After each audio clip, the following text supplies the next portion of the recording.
The village in it with a map and a plan.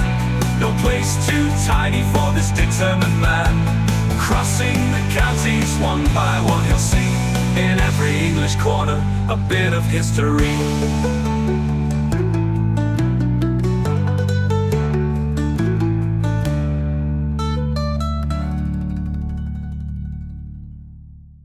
The East Lindsey series is sponsored by Gainsborough Cycles 01427 617 752. For all your cycling needs, this is your one-stop shop located at 20 Ropery Road, Gainsborough, or online at gainsboroughcycles.com. There's a link in the description.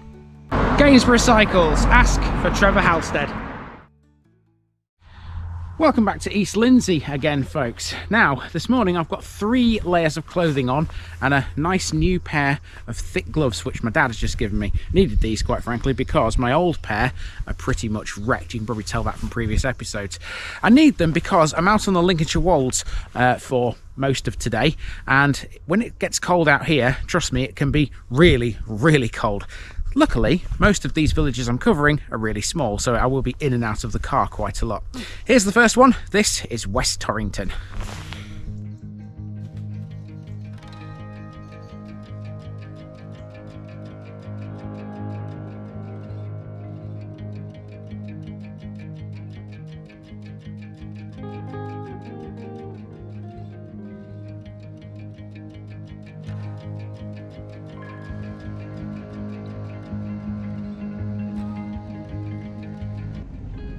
West Torrington, Tyrus Farm.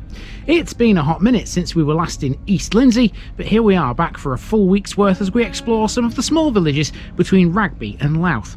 Kicking things off this week, we have West Torrington, a small hamlet situated on the West Lindsey border and, by extension, the edge of Bleasby Moor. It's 3 miles north of Rugby and sports a tiny population, most of whom live within the confines of the main village cluster. Now, if you think you've maybe heard the Torrington name before, yeah, you have. You might recall last time we were in this bit of Lincolnshire, we visited a place called East Torrington, which lies within the parish of Legsby. In that village, we were treated to a lovely church, but not much more. It's a similar story here. There are 3 buildings which are worth a look, and they all have a religious theme. 2 of them are chapels, the other is the church. In 2020, a campaign was launched by the villagers to save the Church of St Mary for use as a multi-purpose community and heritage hub. It had been closed for worship in 2011 and placed on the market in 2012, but failed to sell. It was placed on the market again in 2020. Although West Torrington can't claim to have a great deal of notable landmarks otherwise, it does get a mention in a 2005 novel, Sebastian Folkes' Human Traces. We've got some earthworks to talk about here too though, and south of the settlement is a farm, laid out in a rather unconventional way for such an establishment in Lincolnshire. Let's get moving, people. This is the wonderful little village of West Torrington, and there's not a great deal to it. Mind you, as we know by now, that's not necessarily a bad thing. West Torrington is essentially a group of houses, a church and 2 former chapels, and that's it. Historically, it has an interesting past, and it's been owned by some equally interesting people. In the early 17th century, the manor belonged to George St Paul of Snarford. In his will, dated 1612, he left the manor, along with several others, to his wife Frances. By 1618, Frances had remarried and, along with her new husband, the Earl of Warwick, granted the manor to her first husband's other heir, another George St Paul.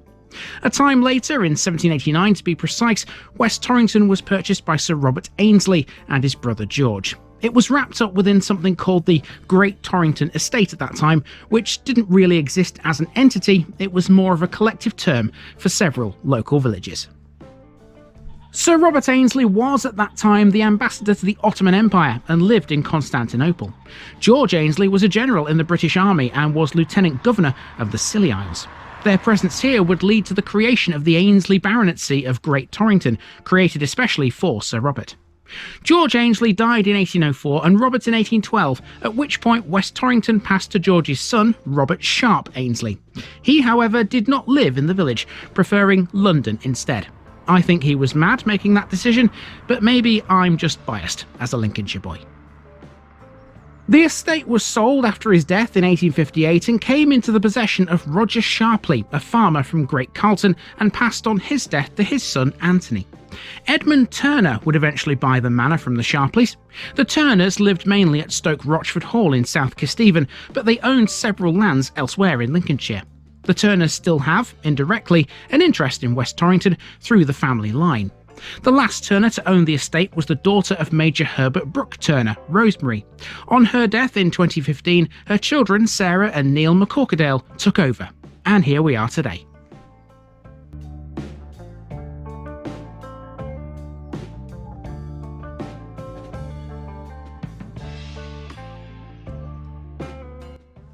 So what has West Torrington to offer us? Let's start with this old chapel. This was a Wesleyan effort and it was built in 1859. A schoolroom was later added in 1893. The building is of yellow brick and has a gabled roof. It's unknown exactly when the chapel closed, but it seems to have been at some point after 1982. It became a house soon afterwards. The chapel is one of 3 religious buildings in the village. Next up we have the church, which has a far more checkered past than either of the 2 chapels.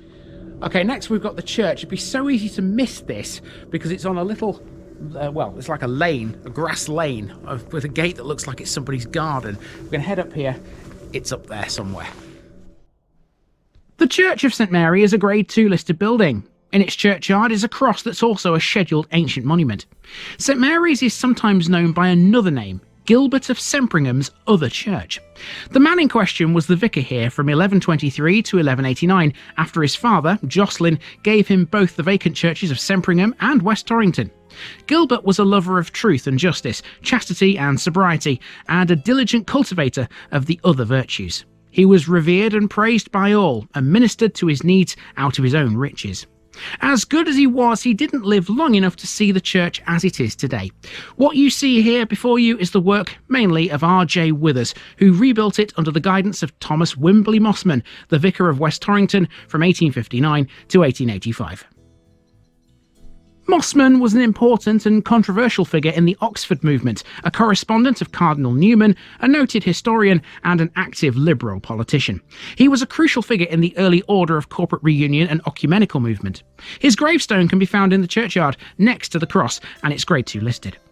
The building is no longer in use as a church. In 2020, a campaign was launched by West Torrington's villagers to save St Mary's for use as a multi-purpose community and heritage hub.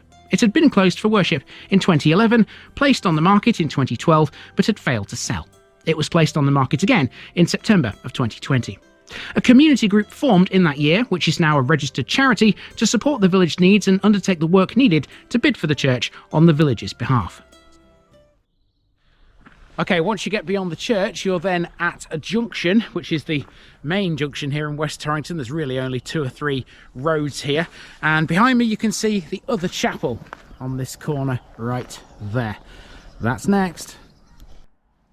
The third former religious building in the village is West Torrington's United Methodist Free Chapel, which was built in 1859. It's made of red brick, but it also features a yellow brick plinth and pilasters and some dentelated eaves. The chapel closed in 1933 and it's currently disused. Look closely and you might just be able to see a scar in the rendering that shows where a later Sunday school was attached to the original building. You know what, this might be a really tiny village on the Lincolnshire wolds, kind of in the middle of nowhere, but it's still got a bus shelter, probably no buses that serve it, to be honest with you. Inside it though, there is a very small book exchange in this handy little cabinet just there. So I guess, even if there's no buses, you can just take a pew there and have a read if you wanted to. Now there's only really one more thing on this walk to talk about, and it's this field. Let's see what this is all about. Now, this is Lincolnshire, and as we know, it used to be one of the most densely populated places in the country. West Torrington used to be much larger than it is today. Here's a little bit of evidence. At the edge of the village cluster, there are huge swathes of earthworks, so one can only imagine how this place would have looked in the Middle Ages.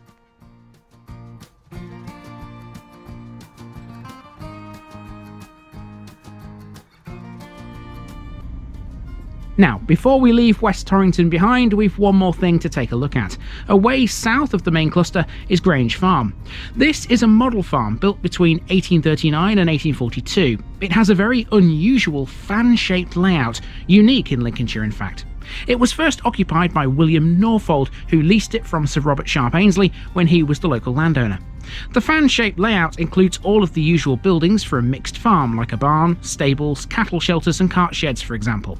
These were arranged in order to maximise sunlight received by the animals in the crew yards. And speaking of crew yards, there were 3, bounded and divided by red brick walls, which have more decoration than the farm buildings themselves. There have been numerous alterations and additions to the buildings which reflect changes in farming practices to the present day. These have also removed most of the original internal arrangements and fixtures. In general, the buildings are now in poor condition, some derelict, and a detailed building survey was carried out prior to their conversion to residential use. The buildings were originally associated with the farmhouse to the south and labourers' cottages to the east across the road, although these are now all in separate ownership. And that just about sums up West Torrington. Shall we continue to the next one? I think we should. See you down the road tomorrow.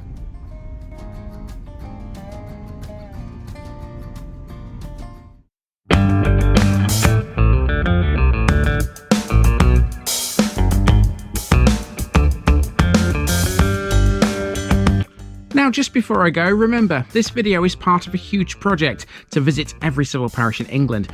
That's more than 10,000. These routes are pre-planned, and due to time constraints, I can't cover every detail or walk down every street. Please don't complain if this video missed something out. I pronounce names how I choose to. I am very aware that local dialect may vary, and I don't take kindly to criticism about this. You've been warned. It's impossible to know everything too. If this video was terrible, make your own. If you're a regular watcher of The Village Idiot, you're not the only one. If you've got a small business, why not use my videos to advertise it? Leave a comment below if you're interested. And finally, thanks for watching this episode, everybody. Give us a like and a subscribe if you've enjoyed this episode, and share it with your friends and relatives. It all helps to keep this mission going. Until next time, I've been Andy, also known as The Village Idiot, and I'm out.